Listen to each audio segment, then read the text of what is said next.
consistency is not even just a hair growth thing, it's life.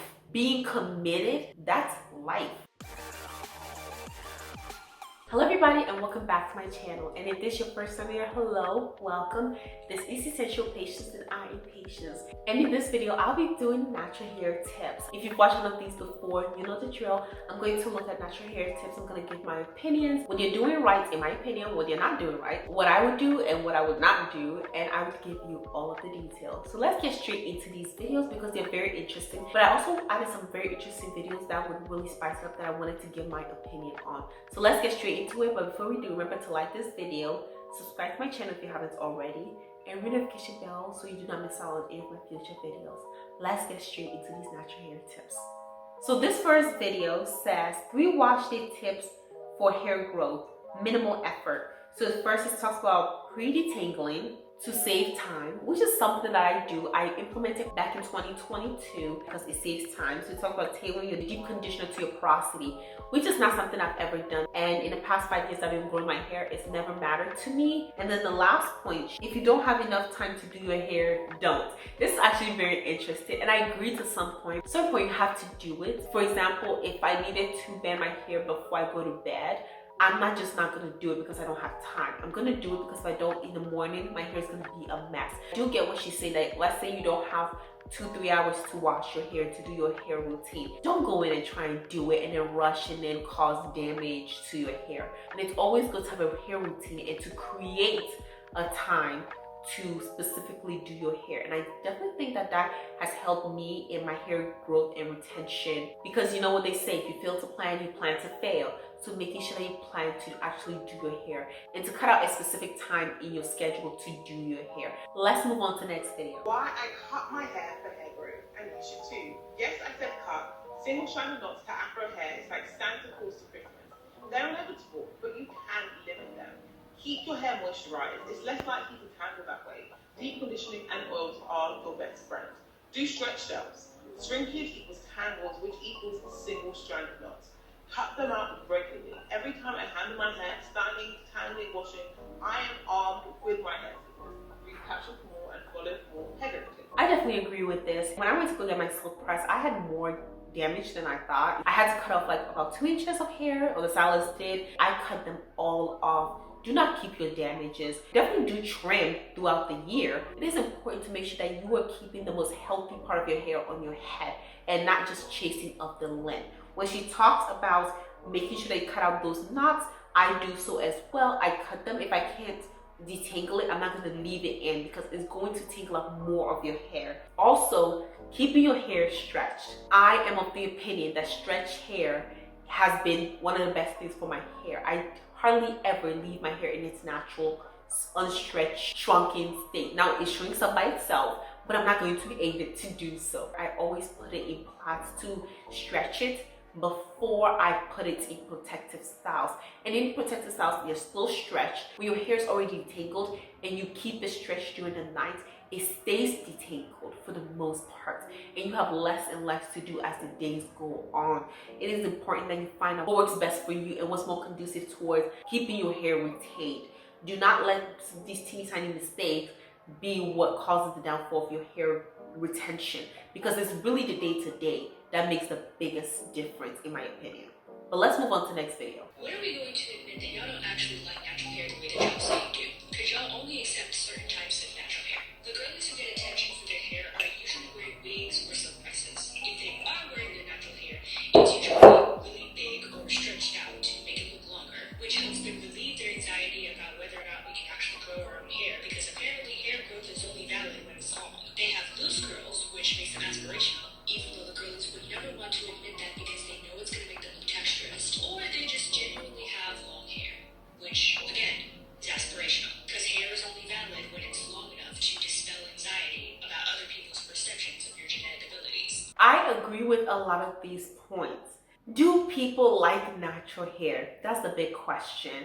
I have done a video on a lady talking about how don't bring natural hair to her events, or a pastor preaching about how girls in the church should go buy wigs and only take them off after they get married. As a person who has only ever wore her natural hair, who in fact had short natural hair for 18, 19 years of my life, I would definitely say that there is a bias towards short natural hair as well. And prior to my hair falling, meaning like it was able to come down, I would get a lot of questions about when I'm going to get it done. I would get comments. I would get negativity and hostility towards my natural hair. Now, as it got longer, the reception towards it got better. Not always. I felt it was more acceptable. I felt people's behavior shift and see a more acceptable versus short natural hair. And as a person who's lived in both, with short hair longer than I have with long hair, because my long hair has only been present in the past 2 to 3 years, and I'm 23 years old, that I agree with what she's talking about.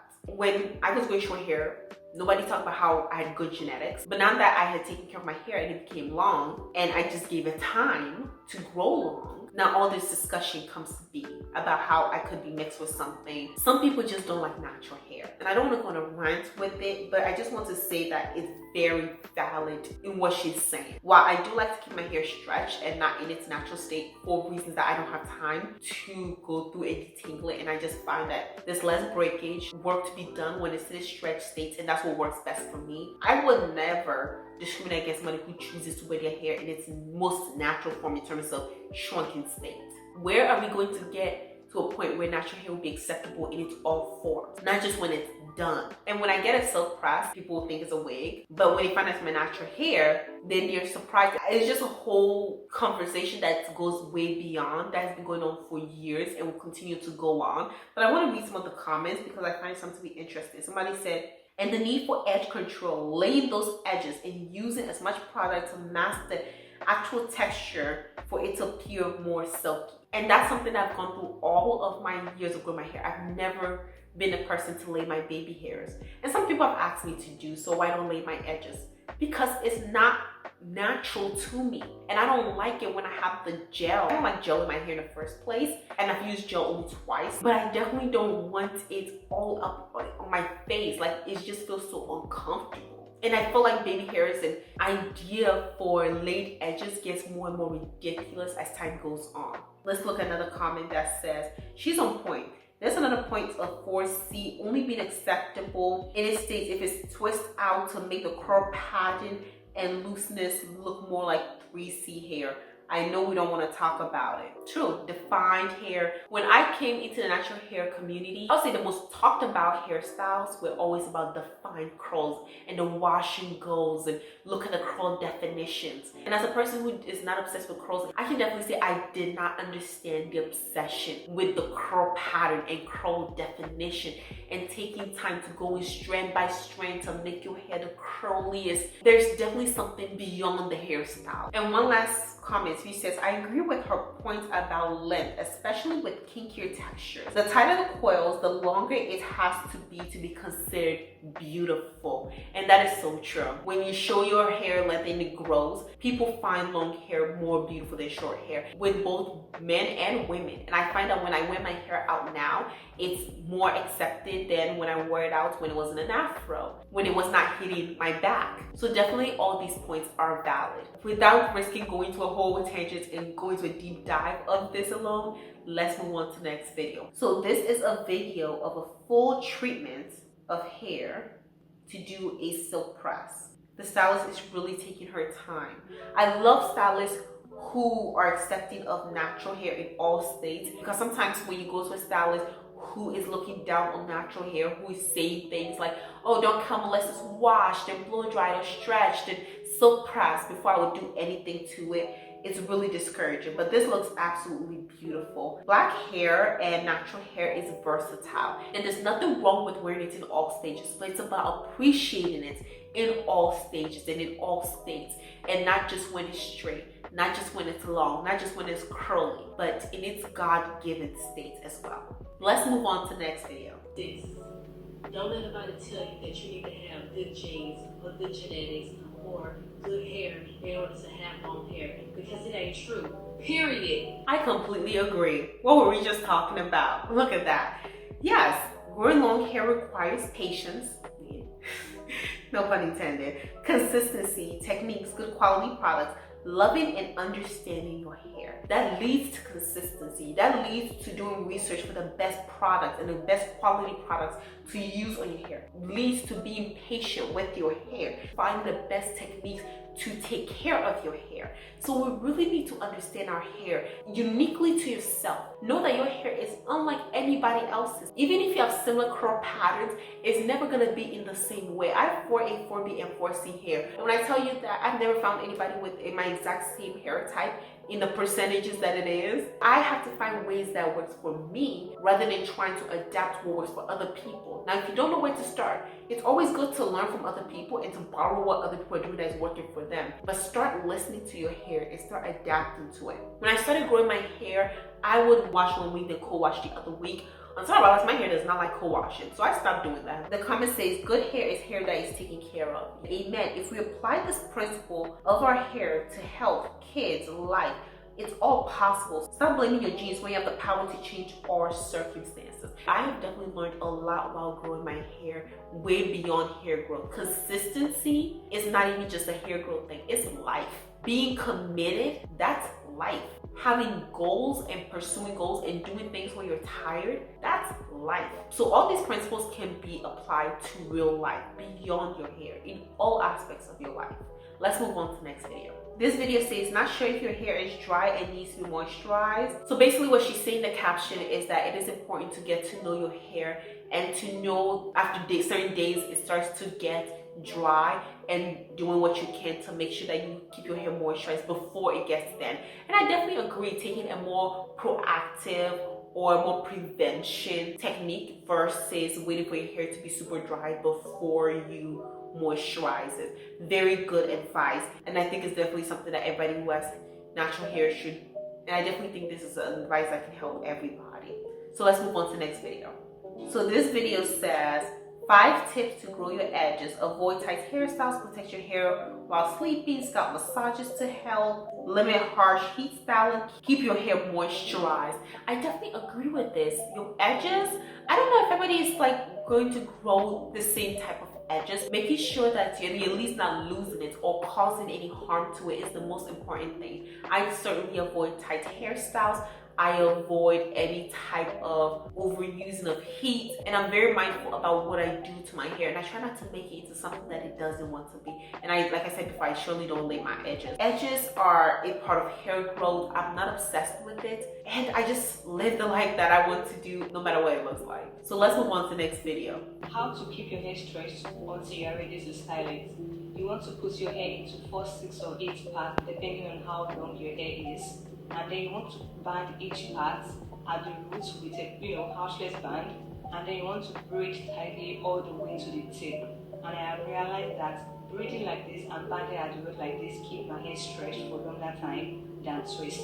How do you do it? I certainly agree with her. As you can see, it definitely stretched hers really well. I've done this at night before. Once I wash my hair and I want to get it into a stretch state, I put it into more sections to get it to be stretched and dry in a stretch state, because it does take some days for my hair to dry, because I mostly don't use heat on wash days, so I leave it for a few days to dry. But once it does, I still band at night if my hair is out. I have a video on my banding routine, check it out if you haven't already. But I like to keep my hair in a stretch state so that I'm not prone to breakage, but instead I'm keeping it as protected as possible. And it also makes your hair easier during the day, because when I wake up I can just take out my scrunchies and it's ready to go without having to do much to it. Let's move on to the next video. Essentials for deep conditioning: microfiber towel, alligator clips, steel fork, scissors, and the shower. I agree. I think I have all of these when I am deep conditioning. The microfiber towel, I typically use it after I wash my hair to gather it when I come out the shower and put it up top before it to dry a little bit, take out the excess water. So I definitely like that. Certainly the clips, I have that to part my hair. I have a whole video where I was pre-pooing my hair and I have those clips as well. And I have scrunchies to put them once I'm done in sections. Y2 comb is probably wider than hers, but at the end of the day, it's good to have a Y2 comb, a tool that works best for your hair. And I simply use brushes. Brushes don't really work that great for me. Y2 comb does. It's just scissors to cut out those knots. Yes, I really don't always have scissors there, but I probably should now that I think about it. Let's move on to the next video. So this video says hair retention tips part 1. Keep your hair lightly stretched out to prevent tangles and breakage. I certainly agree with this. Always wear satin scarf or bonnet when you are at home. Don't over manipulate. Be consistent. Learning your hair isn't always easy, and it can take trials and errors. Once you discover that error, don't repeat it, no matter how small it may seem. Small errors add up to bigger, irreversible problems later down the road. I certainly agree with everything that she is saying. Keep my hair stretched. I've already talked about it. That's the state that I keep it in. I don't over manipulate it. It's often in protective styles. I always wear a satin bonnet before I go to bed. I've always made changes year to year, and even time to time on my hair care routine, and that's how you progress. So good tips on her. Let's move on to the next video.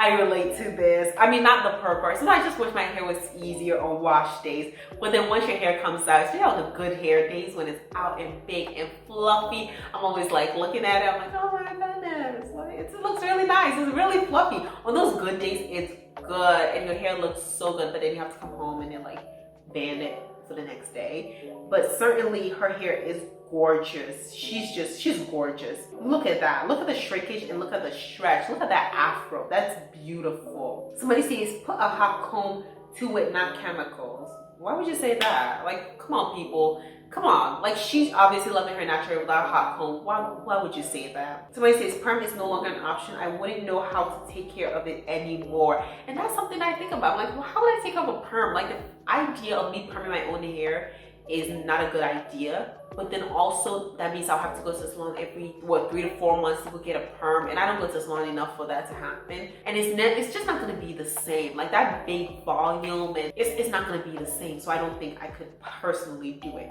But let's move on to the last video. So this says hair on a good day, hair before wash day.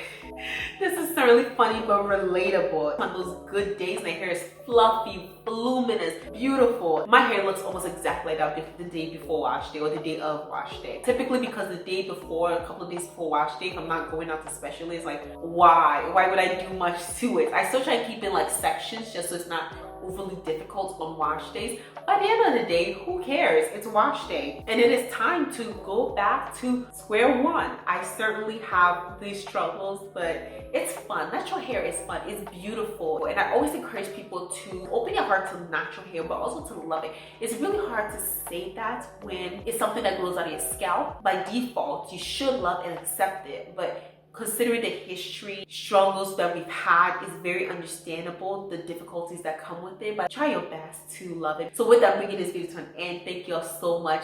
Like, comment, and subscribe to my channel if you haven't already, and ring the notification bell, and leave a comment in the comment section. Which was your favorite hair tip? And then what did you think about the conversation we had earlier about people not loving and accepting natural hair?